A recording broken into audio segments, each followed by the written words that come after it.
ऐगिरि नन्दिनि नन्दित मेधिनि विश्वविनोदिनि नन्दनुते गिरिवरविंध्य शिरोदिनि वासिनि विष्णुविलासिनि जिष्णुनुते भगवति हेशिति कण्ठकुटुम्बिनि भूरि कुटुम्बिनि भूरि कृते जय जय हे महिषासुरमर्थिनि रम्यकपर्थिनि शैलसुते सुरवरवर्षिणि धुर्धरधर्षिणि दुर्मुखमर्षिणि हर्षरते त्रिभुवनपोषिणि शङ्करतोषिणि किल्बिषमोषिनि घोषरते धनुजनि रोषिनि धितिसुतरोषिनि दुर्मदशोषिनि सिन्धुसुते जय जय हे महिषासुरमर्थिनि रम्यकपर्थिनि शैलसुते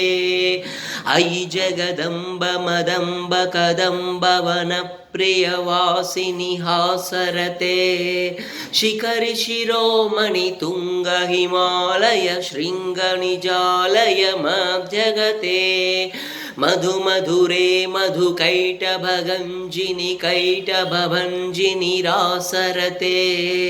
जय जय हे महिषासुरमर्थिनि रम्यकपर्थिनि शैलसुते अयि शतखण्डविखण्डितरुण्डवितुण्डितशुण्डगजाधिपते रिपुगजगण्डविचारणदण्डपराक्रमशुण्डमृगाधिपते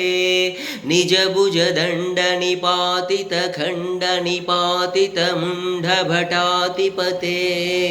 जय जय हे महिषासुरमर्थिनि रम्यकपर्थिनि शैलसुते ऐरन दुर्मद शत्रुवधोतित धुर्धर निर्झर शक्तिभृते चतुर विचार दुरीन महाशिवधूत कृत प्रमदाधिपते दुरित दुरीह दुराशय दुर्मति दानवदूत कृतान्तमते जय जय हे महिषासुरमर्थिनि रम्यकपर्थिनि